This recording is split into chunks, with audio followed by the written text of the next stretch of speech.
Hello everyone, a good evening to one and all. But today the webinar would be about advantage of 1 year MBA in human resources. Today we have with us Mr. N. Bhattacharya, who is a senior professor in marketing working with soil, and Dr. Arja Chakravarti, who is a senior professor in HR working with soil.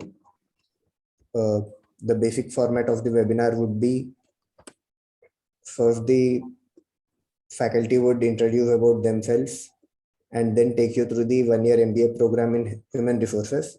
And then you can post your questions, which would be answered over the session. Thank you. Over to you, ma'am.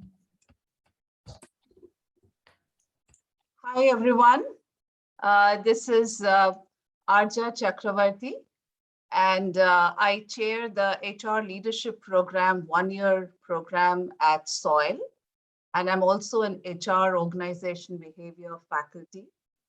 I have been with SOIL for the last 6 years, and it's been an amazing journey to see students from SOIL and now our other institute, the School of Business Design at Manesar, do wonderfully in their career. That is the biggest achievement that I can claim.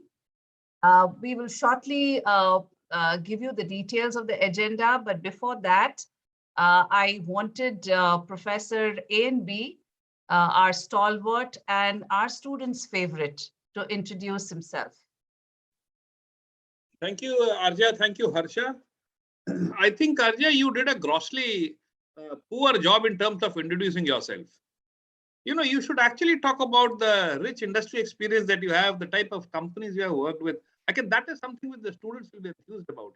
How did you really work with those top brands? And then that would actually probably create some excitement among the students. So I give you 2 more minutes to introduce yourself.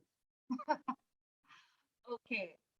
So the journey starts long back at XIM Bhubaneswar. I graduated in '93, and from the campus, I joined a company by the name of Hindustan Motors.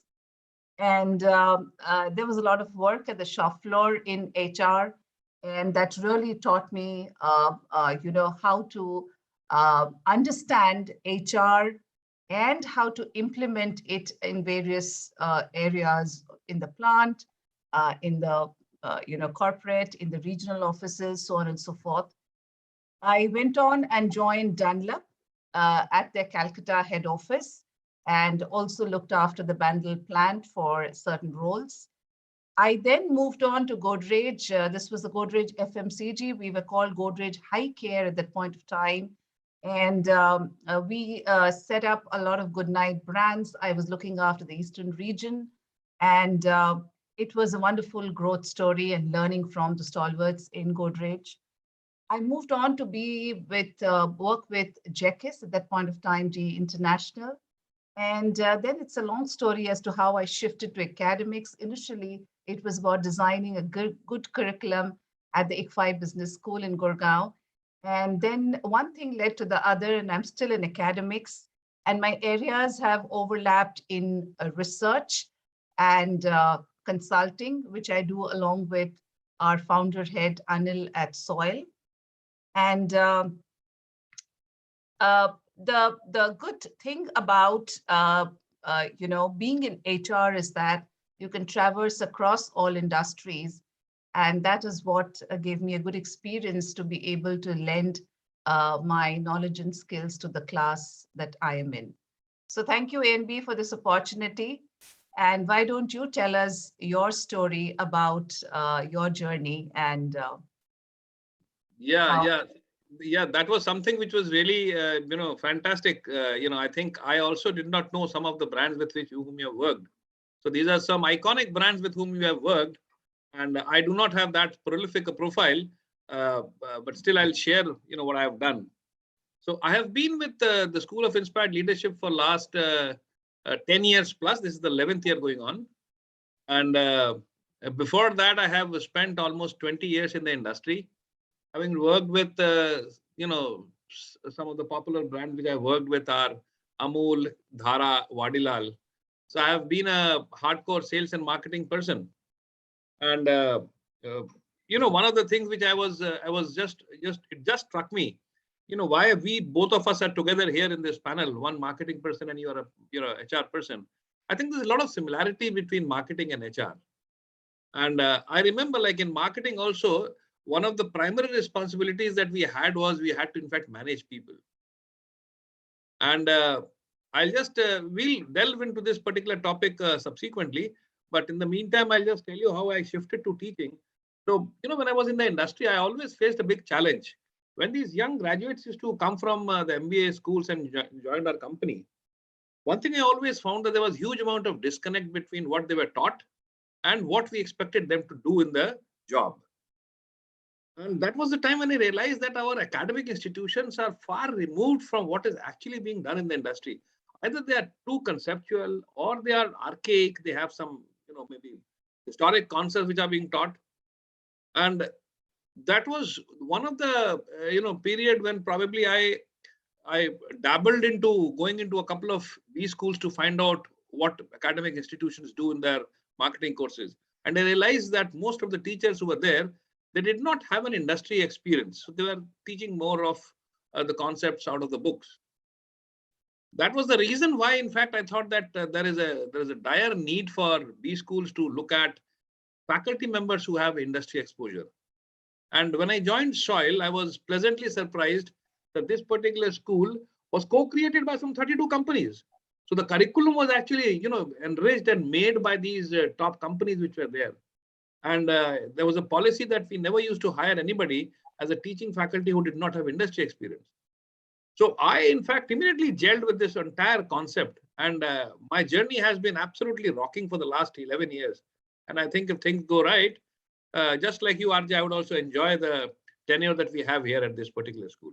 So that's a brief about my introduction. Amazing. I think A and B, you're very correct. The reason I found my calling at Soil was also because of the fact that, unlike many other places, I'm not comparing, but the enduring character about Soil is how we are involved in the holistic development of our students.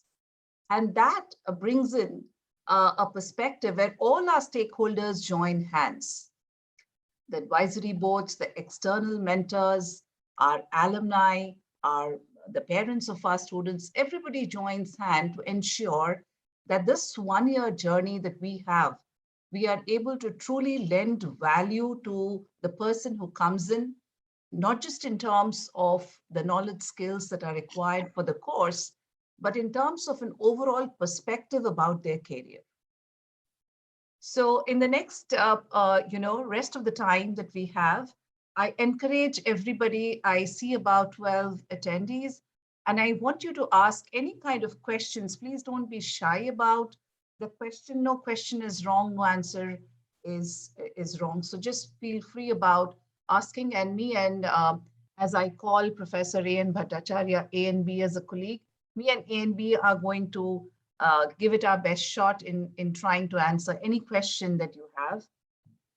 Also, the idea is to tell you about the curriculum, the design that we have, what can you expect in this 1 year, and how and why is this curriculum different from many other curriculums, because the way we have designed it and because the way we want to take it to the students. The thing which stands out for me in designing the curriculum is the fact that we are always challenging ourselves. Ourselves would mean when we look at Soil, okay? We are challenging ourselves to be relevant to the need of the industry. Of course, any kind of course, any kind of teaching and learning should be about the knowledge, skills, and the abilities. The most important thing at Soil is the development of the personality of the student. If you are a human being who has a personality and what it takes to be aware about everything in your area, to be an expert in that area, in this case, HR, if you are able to therefore care for the external stakeholders, care for not just profits, but the planet and the people. And of course, with that knowledge, you also dare, which means that you want to take in those tough calls, have those difficult conversations, take those risks and be innovative and not just go along with the herd. That is what is so important for us. Now, this is easy to say, but to kind of weave it into the curriculum with the courses, the non-academic activities, and the role models that we want to bring onto you is what we call, the design of the curriculum. NP, would you like to add on anything here? Yeah, in fact, I just wanted to add a small bit here. Making or keeping ourselves relevant to the industry is something which is the differentiator that Soil has. I've been teaching for the last 16, 17 years, and I have been in touch with many B schools. One of the things which I typically see that Soil does differently is, whether it is an HR program or any other program, we actually look into it that what is it that the industry is going to face next year or in the future. And how do we incorporate that, knowing very well that there are no standard answers, but at least the students have to be sensitized to actually ask those relevant questions. So making the students fearless in terms of asking questions.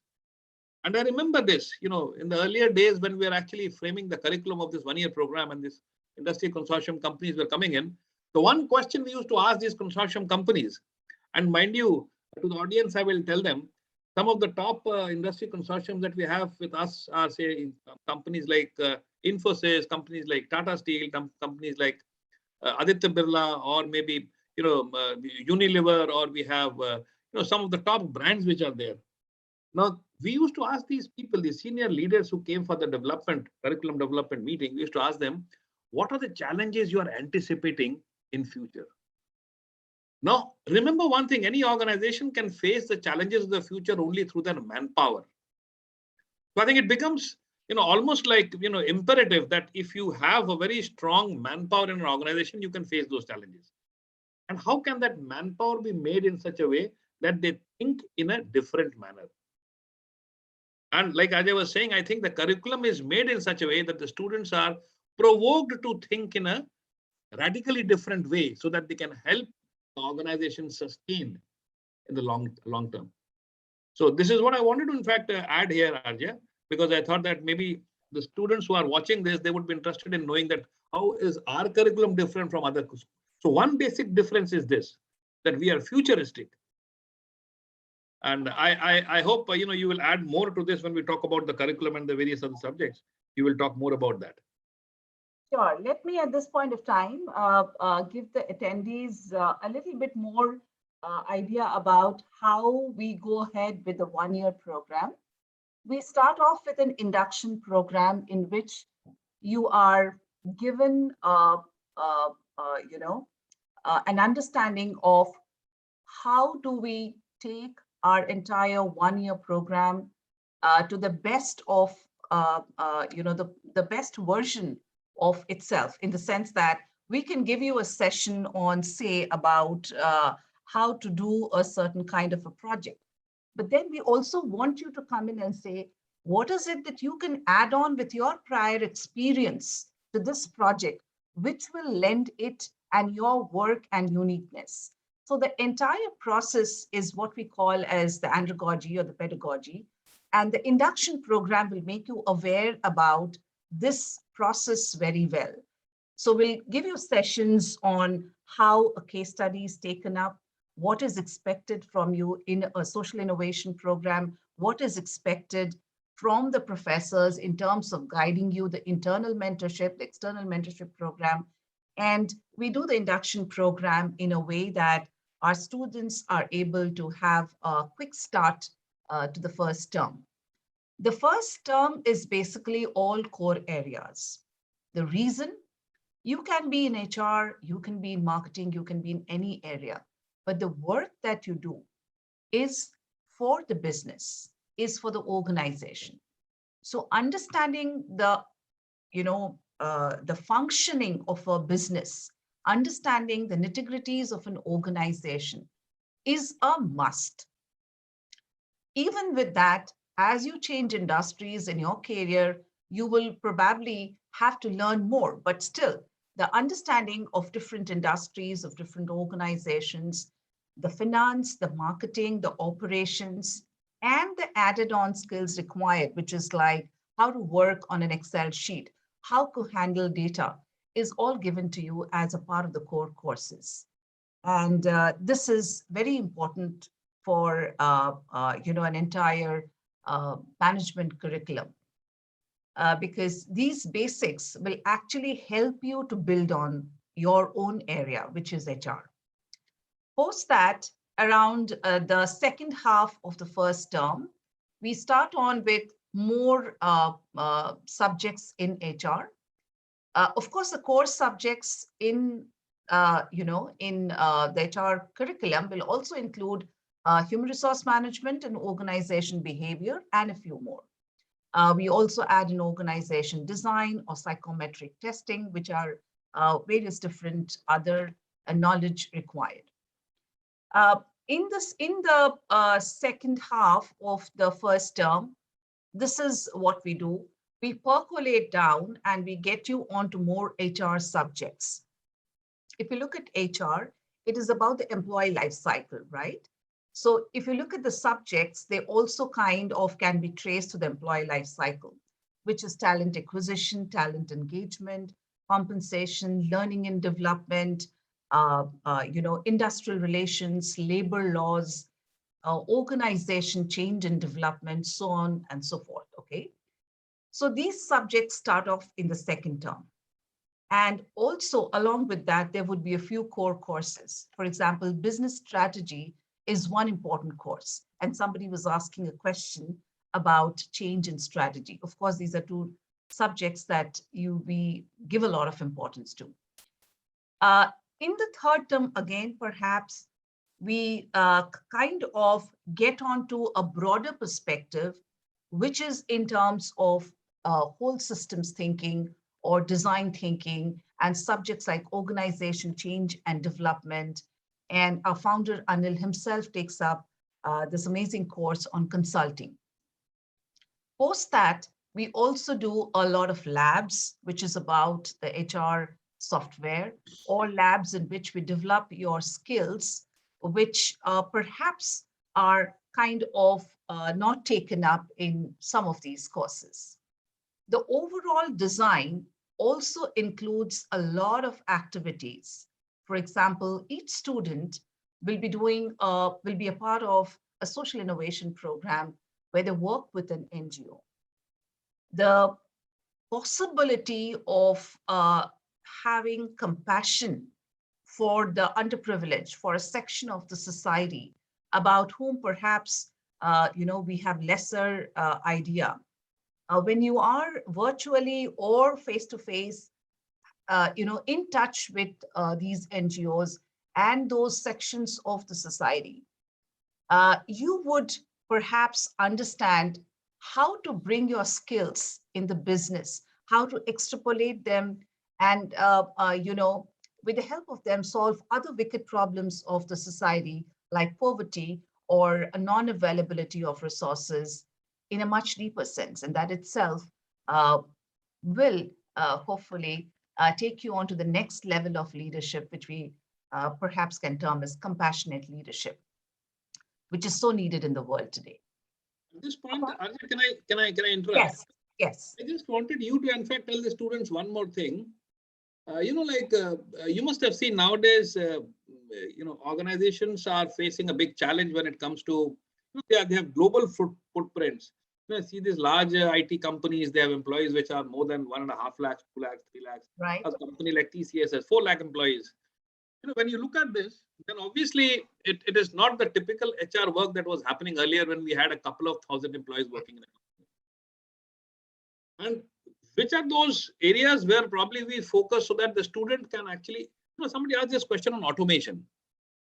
And it is related to that. I think it would be important for us to, tell them what is it that we have foreseen that would happen and how we have incorporated that in our curriculum in terms of, maybe analytics or maybe, digital workplaces, which I'm aware of that, some very interesting industry people come and teach. So you will be covering this later on?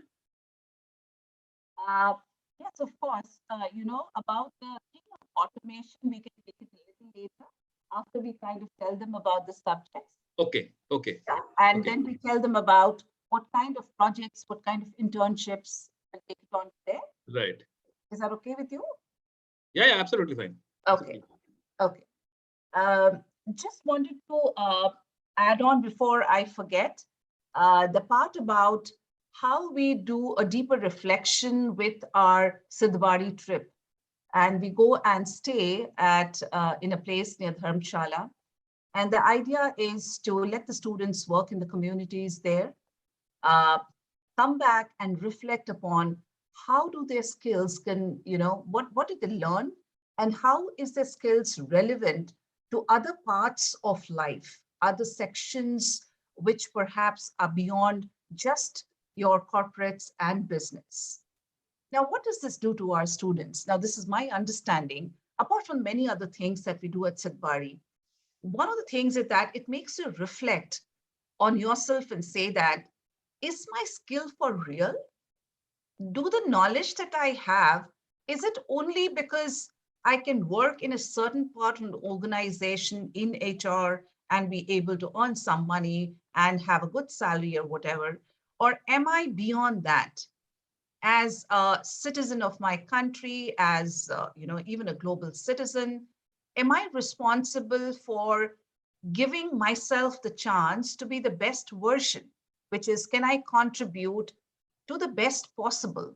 And therefore, these reflection exercises and these other non-academic events will help you to take your understanding about your capability to the next level. Okay. Uh, of course, we have a lot of clubs. We have clubs for the different activities that we do. Even when we had to do a lot of virtual classes last year because of COVID, our students were very active in the participation on various forums. And we feel that is one of the most important things that we encourage and actually help the student to unburden themselves in terms of saying, oh, I have never done this before, and just try it out. Because we truly believe that change starts by giving it a try. So many other activities which are part of the curriculum helps the students to be able to reach out from the boundaries of soil, participate in many other, schools, competitions, forums, the exchange program that we have at Shizuoka University in Tokyo, and many other such, universities like the Milano Politecnico in Milan. It kind of breaks all the boundaries, helps them understand that their knowledge, skills, abilities, they themselves are beyond just what they thought initially they were. Because sometimes in our mind, we think that the MBA curriculum is about just learning a few things and applying it to a certain place. Now, that's really not true. ANB, I want you to tell us that, I have been claiming a lot about the curriculum, but the test of the pudding is how our alumni actually are, working in the organizations they have. Do we have any entrepreneurs? What kind of work are they doing? And does it really tell us that our curriculum is doing what it originally wanted to do? Are the learning outcomes really taking place? Yeah, so, Adya, a very, very pertinent point you have said here is like, if we teach a certain thing, how do we know that we have done a good job? And then the test of the pudding is in eating. And, if the taste is good, then we say, yes, it is good. And, I've been here 11 years, and now I know that I am fortunate to know that there are so many alumni who are doing extremely well. You can name any company in this country, or rather in this, probably in this region, Asia Pacific region. whether it is Goldman Sachs, we have a senior leader there who is a Soil alumni. If you look at Aditya Birla Capital, we have senior people. You look at Cognizant, you have Wipro, you have IBM, you have, name Tata Steel. These people, they are extremely good and they're high potential people who are working in these companies. But apart from that, I'll tell you that the differentiator of Soil is that we make good human beings. And when we make good human beings, many of them would like to actually change the world also. They would like to see to it that how they can contribute towards the economy by sort of helping, human resource in a bigger way in terms of maybe helping other organizations. So I remember, if you remember, we had this young girl called Tripti Dwindi who started his own company, and she helps capability building and HR consulting for mid-sized companies. She typically took up mid-sized companies because they said that these larger companies, these larger consulting companies, they generally they're not interested in smaller companies. So she's doing an extremely good job as an entrepreneur. Then, Frederick, you remember Frederick Sylvester is one of those guys who did a very good job as an employee first, and then he started his own company in Mumbai, and now he's helping some top-notch companies. And very well, G. Prasad, who actually recently joined Korn Ferry as a consultant, and he's doing an extremely good job there also. So there are so many people who are doing not just as a professional in different companies, they are doing good, but they've also converted themselves into entrepreneurs. And the best part is when they become entrepreneurs, and I'm typically talking about, say, for example, non-HR people also from Soil who have become entrepreneurs, they have one thing common in them. They want to work in a very ethical manner. They want to do business with a sense of purpose. They're not doing it just for the heck of making money. Yes, money would come. But the larger point is, if you want to make a sustainable organization, you will have to think of the purpose why you are existing. And this is something that we actually look at right from the time of admissions. As to the students, I would say, as Ajay was saying, from our admission process, we try to identify people who want to do an MBA for a purpose. It is not just because you want a job, you would be a pair of hands in some organization. We want you to become an HR professional or an MBA with a purpose in life. You want to really bring about change, and not only in yourself, but in the workspace where you're working. So that way, we are very, very fortunate, Arja. I think there is not even a single, and I can claim this with confidence, not even a single alumni who has not been doing good and who has said that this particular program has not benefited him. So that's a real big achievement we had in the last 13 years. So thanks to professors like you who have been teaching extremely well and crafting a curriculum which probably delivers what the industry wants them to deliver. Thank you so much. But I can't give myself the credit because we have some wonderful faculty with us who have been there with us for a long time. Some of them, like Francis Bridge, maybe even from the inception. And they are wonderful consultants and they're wonderful human beings, of course. But the kind of interaction that they have with the students,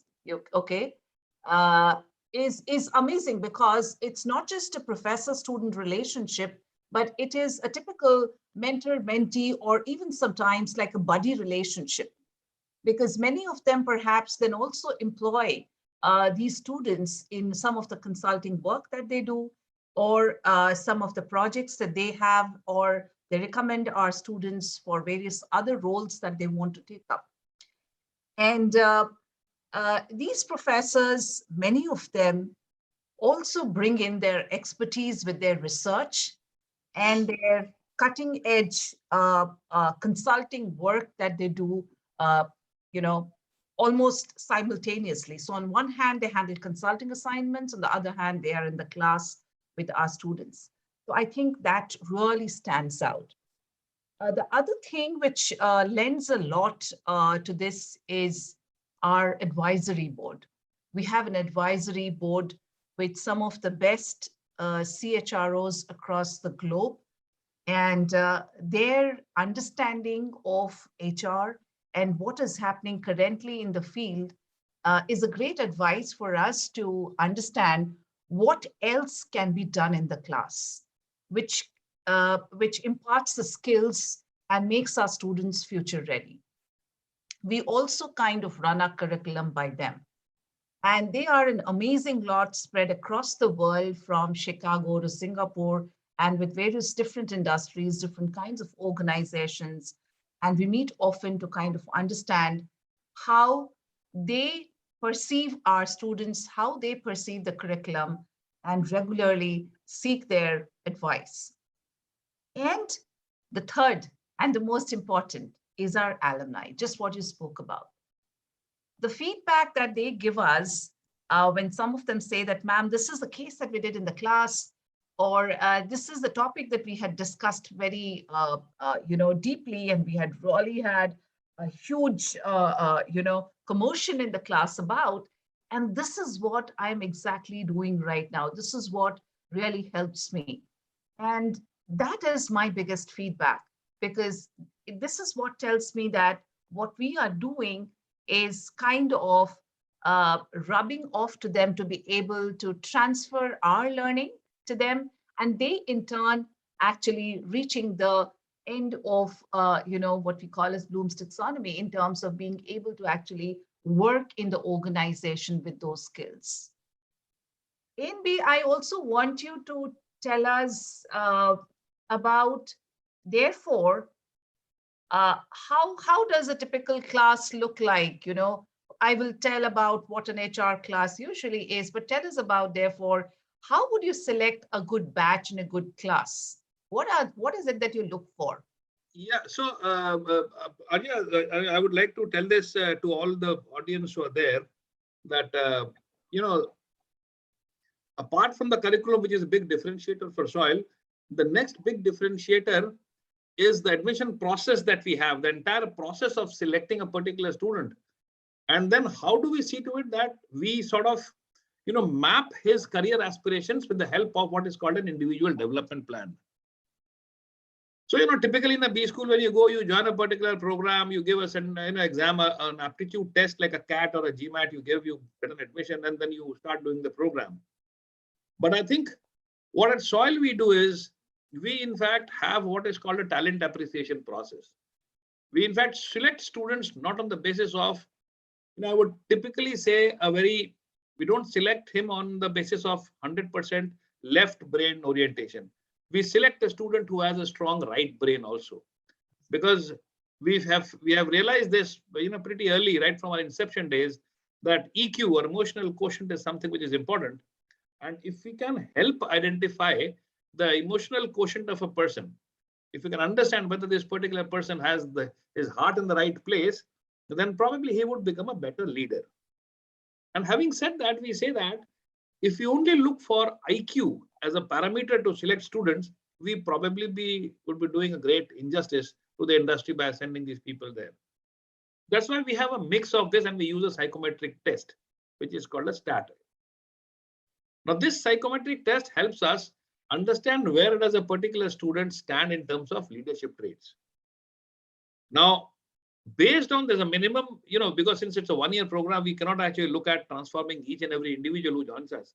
So we actually see what are those traits which can be improved in 1 year, and based just that, we select students who can be trained and who their attitude and capabilities can be improved in the next 1 year. We shortlist them and we make them go through what is called the talent appreciation process, or typically you can call it in layman's term, it is an interview. Our interview is different because we in fact focus on we call it asset focused rather than deficit focused. So we do not find out what the student does not know. We are more interested in knowing what the student is good at. We look at his assets. So we look at the goodness that he has, and we try to see to it that how can that strength be used to fulfill whatever deficiencies he might have, whatever areas of improvement he might have.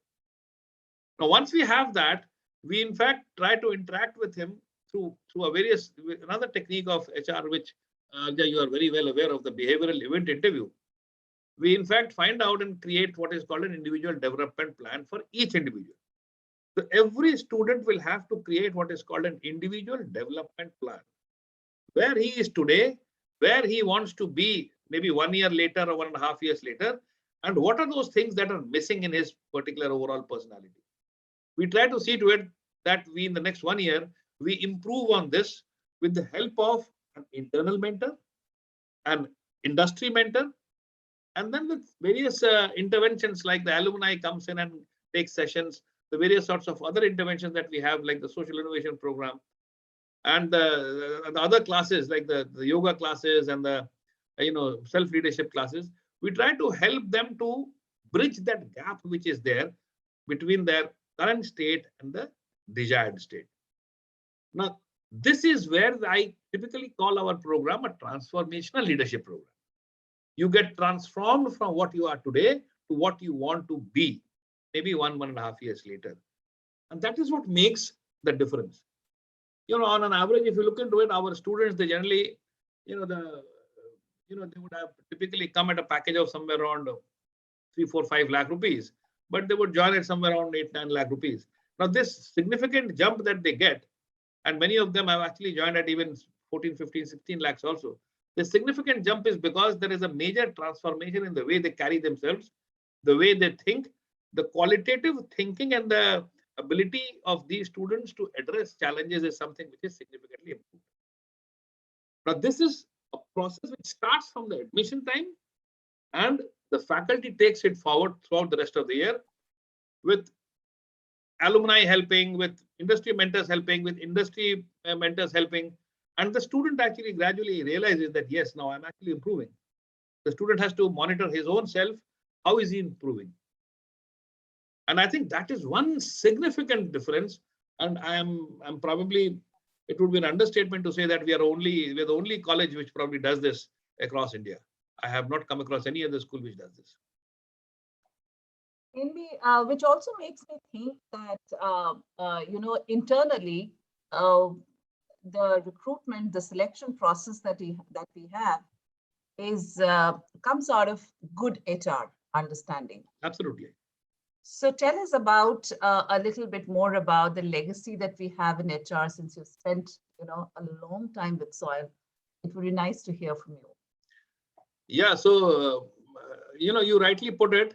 I consider myself not just a marketing person, I'm actually an HR person also. So what has happened is over a period of time, thanks to the the exposure that I have got to the various teachings of Anil Sachdev and colleagues like you, I've in fact learned quite a bit of HR, and I typically say that marketing and HR go hand in hand. And in an organization, if you are an expert in marketing, then you have to be an expert in HR, and the vice versa is also true. If you and no, I will actually not talk about the legacy. I would want you to share with me. The legacy comes from the type of exposure the students are given through the various top leaders who have been coming and actually sharing. I remember last year you actually had this course of last year you had this course on global strategy, where you had those I think there's 10 or 12 people who are from all over the globe. They actually came in on the Zoom, and they had sessions with the students and talked about the organizations in which they are working, the multicultural organizations where they are working. This is something which I call as legacy. Right from the first year of my joining, I have been seeing that, as it is, every program was actually bringing in people from diverse backgrounds, but HR was typically looking at people who come from various backgrounds, various cultures. And when they come here, the students get exposed and they get the confidence that, yes, we can probably handle even Europeans. We can handle even the non-Indians. Because we typically have this, this underdog feeling that, okay, we are Indians, we might not be very good HR when it comes to handling Europeans. No, that is not true. We have so many students who are actually now sitting abroad and they're actually handling people. And most of the Indian companies also, they have a large expat population. They look at Cognizant or look at Infosys or TCS, they have a significant expat population. And most of our students who have passed out and who have been working as, say, for example, business partners in various companies, HR business partners. So they're actually handling international employees.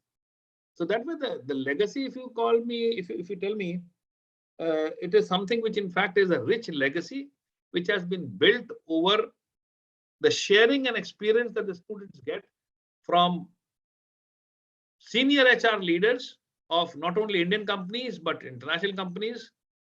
I remember even we have called in trade union leaders who have come and actually shared their experience of how did they actually manage the management. We generally are taught about how the management, in fact, manages the trade unions.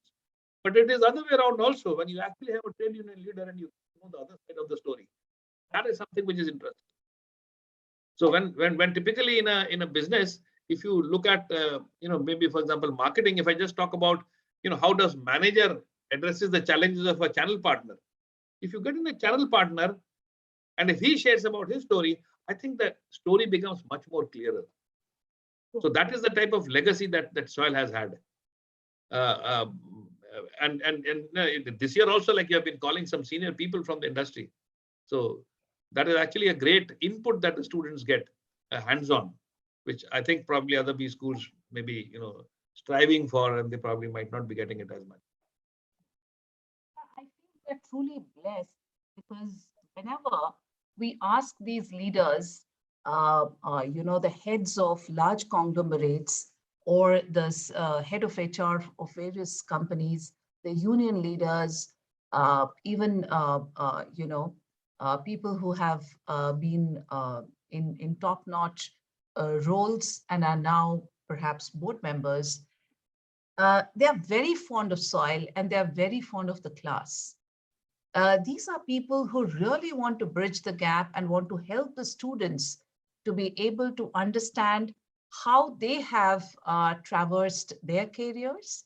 What does the organization, what does a CEO look for in an HR role? And therefore, they're able to perhaps transfer their learning onto the class. You are very correct, and you said this a little while ago by saying that the role of HR today is not about being reactive to a certain situation.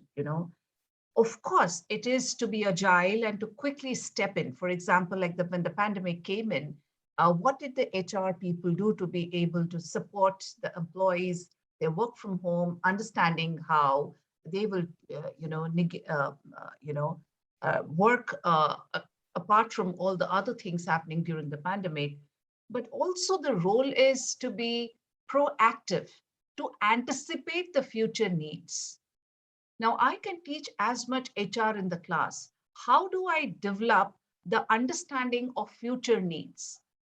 Now, this is what I call reflection and connecting the dots. When you hear various leaders, what did they do? When you hear about the life case studies of how these organizations transformed themselves under various challenges, or what actually did not work and how did they then take up other roles. This is what the student is supposed to pick up and take these learning onto their own work. I think at this point of time, A&B will take up the questions.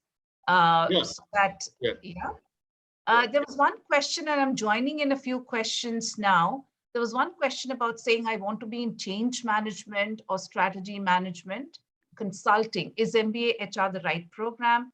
One of the questions is about saying, with the AI, what is the future of HR? And I have 10 years of experience in project management, interested in PGPM HR, believe I can translate on the suitability of the program. Now, this is my theory that whatever you have done before, I am a science graduate, pure science graduate, physics, chemistry, mathematics. So whatever you have done before can be added on to HR. It's not that you have to drop everything that you have learned. It's never the case, even when you choose marketing, finance, or any other area. You have to build on your understanding of what you did previously into HR. Of course, you learn the typical content which you are required to learn, the frameworks, the theory, the practicality of HR. But you also can add on the skills that you have learned before. For example, for me, it was easier to pick up quants or data as an understanding because perhaps I had done mathematics. Some of you who would have done subjects like finance will have that advantage of handling or understanding how a P&L in an organization looks, and therefore, how is HR budgeting done? Some of you who have had experience in, say, psychology or history or maybe some subjects, in economics, you can wonderfully translate those skills onto a course that you choose. The only thing is that whatever you choose now is perhaps going to be one of the last, uh, schools or education that you choose. So you should choose it with your heart, and not that if I do this course, I'm going to earn a great salary, or I'm going to have a great future, nothing else works, so this is going to work. That's not the way to choose. It's a choosing by eliminating. It's a conscious choice you make because you want to contribute to this field, because this field is very, very dynamic right now with the kind of changes that has happened. There are changes in demographics, there are changes in the economy, there's changes in the way organizations are working, business models have changed. So you have to be on your toes to understand this. And of course, the rewards come. But the first thing is about being able to stay cutting edge, relevant, understanding what is going on in the world outside. To that extent, this 1 year is going to train you, as we call it, transformational leadership. They're going to train you on how to take up your career ahead. And that's what many of us were trained in our colleges, and that's why we are here today. Howsoever, if you choose it just for the sake that this is something that is going to come easy, let me tell you, it is not. If you are interested in river rafting, if you're interested in bungee jumping, it'll come easy to you. If you are really interested and passionate, otherwise you would be like Farhan Akhtar, so something like that. So dhakka nahi chahiye, you choose it on your own, and that's how you're going to, be brilliant at what you do. The 1 year course is rigorous. I know many of you have worked, and so the practice of getting up early in the morning, attending classes, doing project work assignments is something which you don't really think about before you join the course. Do think about it. Do speak to our alumni. Give it a chance. Do speak to any of our faculty members and understand, what does this course require?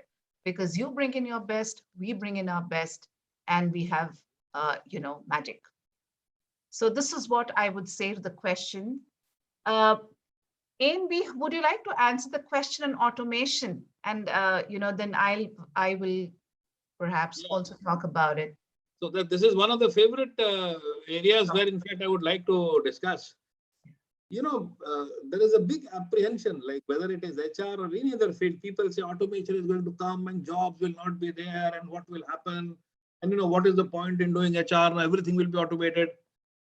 I say automation is actually, one small part. Ultimately, the automation has to be done by somebody. The roles will remain the same. The only thing is the way you deliver. Each HR person has to deliver. Say, for example, if there is a person who has to do a performance management in a particular organization. Now, earlier he used to do a performance management on the basis of a pen paper mechanism. Now that pen paper has given way to say an automation, an application. Now it has become necessary because now there are multi-locational offices. You have 4 lakh employees working all over the globe, and you have to have a performance appraisal in the month of April. Now, how do you do in the month of April 4 lakh people's appraisal without automation?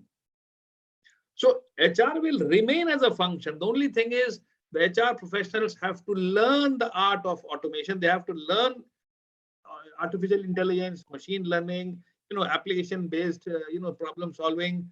They have to be really agile in terms of how they have to come up with solutions. So automation is actually going to increase the number of opportunities. And, I'll just tell you, just for the sake of the audience, since the time automation has come, there is a whole new set of startups which have come up, and they have done extremely good job in terms of coming up with products which are actually, automation products for HR.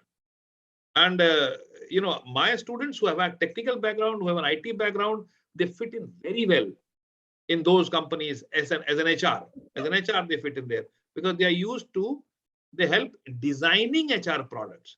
So if you have to design an HR product in terms of how do you come up with an automated interviewing application? So the person who is an expert in talent acquisition, he would know how he can do it. How will come up with that application? What will be the software like? And if he has an IT background, then he would be the right choice for that company. And mind you me, these companies actually pay very well. So I think the opportunities are, now is the time for HR actually. If you look into it, the real jobs and the real money is there in HR. I think, you should all be those who are thinking in terms of moving into HR. Automation is something which is going to help them, back those big packages, which probably earlier were probably not there so much. Amy, are you a person who chats all the time, put messages, or are you somebody who wants a face-to-face conversation? Which one do you Because of the pulls and pressures of time, I actually keep on looking at what is coming on my app or on my phone. So I keep looking at the messages. So that's what life has become, guys. We are using both, right? We are using automation. We are using a lot of digitized version of the processes. But when we have to set up the new processes, we think through the human brain. And it is then that we convert that into a digitized process. So there are two things happening in the organization. One is you already have a process, you are digitizing it. Okay, what was done perhaps physically is being digitized. Who was doing it? Okay, me and you. Apart from that, the new processes which come up, which are like on automation. Say, for example, when I worked with manufacturing ambassador in Condesas, everything was perhaps done by hand except for the paint shop. Okay, the assembly line was mostly about fixing things. Recently, when I went into the factories, and we take the students each year, they are our students to a factory to be able to see how work is being done. And then we have various discussions on that.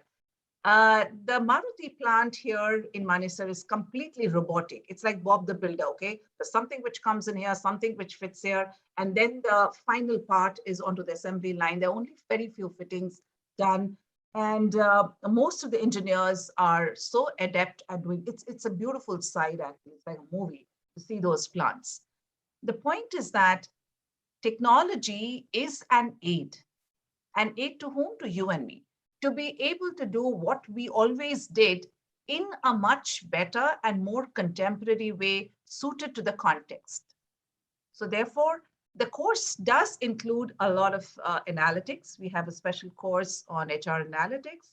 We have courses on digital workplaces, on understanding how some of the HR processes are digitized, AI and non-AI processes, to be able to aid you, and a lab on HR software to be able to aid you to understand how things are done in the digitized version of themselves. Howsoever, everything that you learn perhaps is going to change in a few years. The key idea is to understand how these processes are converted into the digitized version, and to get those understanding much better than just learning one format of it. Okay. So that would be my answer. There's a lot of questions, and I see Anjali asking about saying how the program helps fresher people without WorkX. Apurva asking how is a one-year program score over a two-year program? And also in the question, somebody saying instead of doing a two-year regular MBA course, and then somebody saying, Karthi is saying that I understand program is not approved by AICTE. What impact? Yes. We do not, this program, this one-year program is not presently under the AICTE. Our two-year program at the Manesar campus is an AICTE program. We have always run this program from the very beginning, in this format that we are running it. All our alumni across the world are working at, you could check it on LinkedIn, in various organizations. And therefore, this gives us a flexibility to do things in a manner that we think is works best for developing HR professionals and the other professionals which soil offers. So this is where we have been. Having said that, the one-year program does not lose out on any content that the two-year program does. And therefore, a little bit of work experience does help in being able to cope up in the quick understanding, quickly onboarding onto the topics, as I would put it. Howsoever, if you are a fresher, and we have had amazing freshers, okay? The recent one, Anushka Chand, who passed out last year, works with, and she was, from Delhi University. Her grasp of the topics were amazing because she put in her heart and mind to understanding what was going around, did some good life projects, and has, surpassed my expectations. So it's very dependent on the student also, I would say. Of course, the mentoring, the external mentoring that we provide from a company, or a professional, a company HR, or maybe somebody who's an HR professional, really helps the students to understand or take in another perspective from another professional apart from the professors. But it is up to the student also to be able to bring in, as I said, you bring in your best, we bring in our best. I would just like to add to this 1-year program. We typically look at people with some amount of experience. However, those are exceptional 1-year or freshers who can take the rigor. If you can take the rigor, because it is rigorous, it is almost 14 hours every day. And we don't allow leaves and chuttis in between. So if you are willing to take that pressure, I think you can probably make it. And as far as one more question about the AICTE approval is concerned, I will add to what RJ said was, organizations do not see a piece of paper, they want to see how you perform. Even if you have a AICTE approved degree, and then suppose if you are not able to perform, they will actually check you out. And in our case, it has been proven for the last 13 years that our students have been doing exceptionally well in organizations, and they have been recognized by their respective organizations repeatedly. So that way, there is no bias against the 1-year program. Are more questions there? Can you spot any other question? I think, Karti, you can tell us whether we have been able to answer your question. There's a lot of difference, in the 1 year and the 2 years. One which is very obvious is the fact that, the returns are much more faster. To that extent, you will have to put in your, your work into the 1-year program. Having said that, the 1-year program, we expect our students also to be able to do a lot of multitasking during the course, because we don't have the privilege of 2 years' time, which is a typical day of a student would look like this in, in the SOIL HRLP program. You would have to wake up by about 8:30, because there would be a deadline from the previous project, okay? So you submit the project onto the Dropbox. 8:50, you better be present in the campus for a physical morning circle, though right now we are having hybrid sessions, but I'm expecting the pandemic to be over soon. And so by the time you guys come in, it will be a full-fledged physical classes. So 8:50 is when we do our morning circle. We might take it ahead to 8:40 or 8:30 also when you guys come in. We start our classes by 9:15. There's a mess downstairs. Usually I see students going for a cup of chai, or there is, some food tailors outside SOIL. So you go outside, quickly grab some sandwich and come in. And we have classes which are 1 hour 15 minutes or 1 hour 30 minutes. And you have classes with about 15 minutes or half an hour gap. Every year we try to work around what the students give us a feedback about in that year.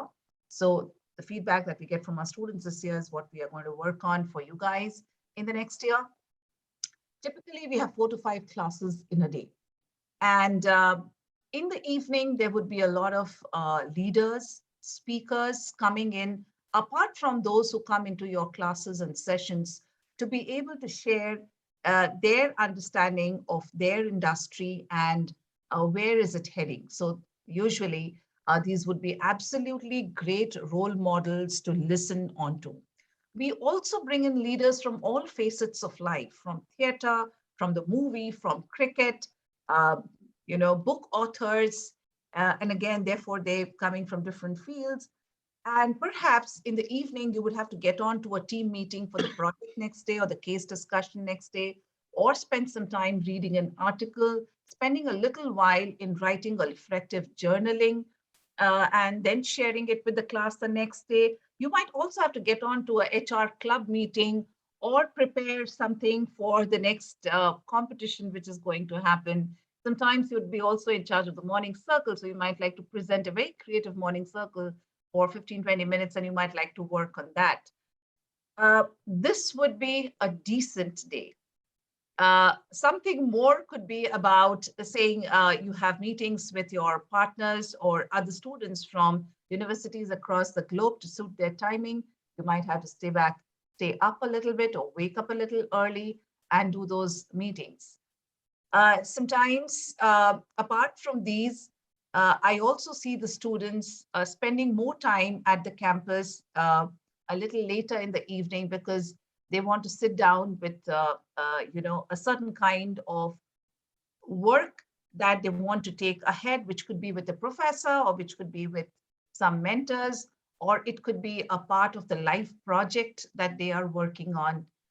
So there are n number of possibilities, n number of ways in which you can enhance your own learning at soil.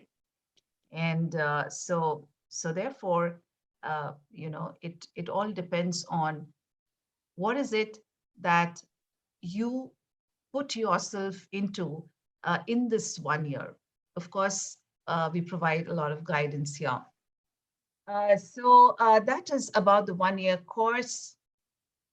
And the batch size, okay. The good thing about us being non-AICTE is that we can choose our batch size, which means that we stop when we feel that we have had enough good students. For us, it is very important that the class that we have has a great peer interaction. The college that I was in and the classes that I was in, till today, those classmates are great friends. Till today, if I need advice, I would call them up and ask them about what is going on in the area and whether I should actually try to understand this a little bit more, or any other kind of personal dilemmas also. The peer interaction is very important. And what I hear from my alumni is that their batch was the best. And each alumni, the last year, students are asking me, saying, ma'am, tell us, we were the best. You won't get better than us. So each batch becomes the best because they learn from each other, because they bring that togetherness, that camaraderie to the class, okay, where there are no boundaries, where there is more inclusion, and where there's a kind of respect for each one of us. So that's why, we stop when we think that we have had enough good students in the class. So, but typically we have the present batch is 35 students. If we find good students, we would go on for a class of about 50 or 60. And how do we address the COVID situation? Somebody asked. Conducting classes during COVID. Okay. So during the COVID, we went completely virtual. And presently, since January, we were having hybrid classes. But second wave that we had in April, May, June, we had to close down again. I think July end, we have started hybrid classes. Right now, about 50% of the batch is in the class, and those who are not here because of various reasons, they are online. Our classes are fully equipped to be able to handle both online, offline together. And I think with the pandemic situation getting better, more vaccinations happening, I feel that the virtual students are going to be much lesser, but we can't force, because knowing that the COVID situation has been very difficult and many households have had issues. But with the next batch, I see more of physical classes. ANB, what would you say? I'm also pretty confident. I'm looking forward to those physical classes because you definitely get a better energy when you are there in a class with a bunch of students. Having said that, I'll actually add last year the batch was 100%, almost 100% online. And just I'll tell you just one parameter. The student experience was probably the best till now in the last 10, 12 years. And this was backed by the companies also probably felt the students were the best because the placement packages went up. Now, this year again, we started with an online program. And as of now, if I see, there are more companies with better packages coming to for campus. So that way, I think the companies have also realized, and as teachers, we have also, sort of gone through all sorts of training programs and upskilling ourselves so that we can probably handle, online student engagement, online learning, the difference in the pedagogy that is normally followed, whether it is online or offline. I think we have also learned, and we look forward to physical classes more, but I think going forward, the way we have built the world around us, I think we will have to live with this sort of a situation. Today it is COVID, tomorrow it might be something else, maybe pollution or something else. So we will have to probably be prepared for any such thing, because these are things which are beyond our control. The regulatory authorities or the government might actually put some embargo on it. We can't stop our learning there. We cannot stop the industries from working. I think we should be prepared for any eventuality, and we'll have to gear up. We'll have to be, in the real sense, agile to upskill ourselves. So that is what I can already say. We have all the arrangements which we are using currently to be, since I think January, beginning of the year, to have completely good hybrid experience. And I think that's the reason also NB, many of them are not coming physically. I think they're having a good Yes, time have a better experience. online classes. Yeah. So yeah, I think so. And so those of you who want to connect with us also offline, I can leave my mail ID with here. We And just put it on the chat, I think. yeah, we can both put it on the chat.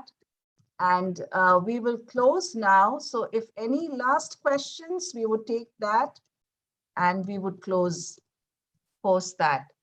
So don't be shy. I just mentioned those of you who have not asked any questions. If there is anything at all in your mind, this is a good time to ask.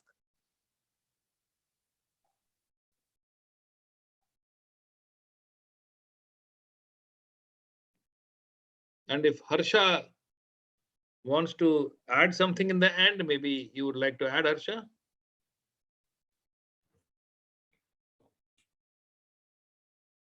Hello? Yeah. Hi, Harsha. Is there something that you would like to add?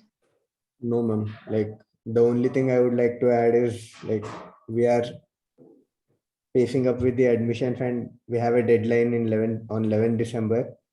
So like interested students can visit our website and check for the application form there. And thank you for attending the session. And I think we can close now. Thank you. Thank you, Harsha. Yeah. And thank you, all the Thank you, students. Arjun, ma'am. Thank you, Thank you, NB, Arjun. sir. And thank you all the attendees. Thank you, everyone, for attending. And any questions we can take offline. You can also check on LinkedIn, connect with us on LinkedIn. You can also connect with our alumni on LinkedIn. So, prepare well and do well wherever you are. Stay safe and bye-bye. All the best.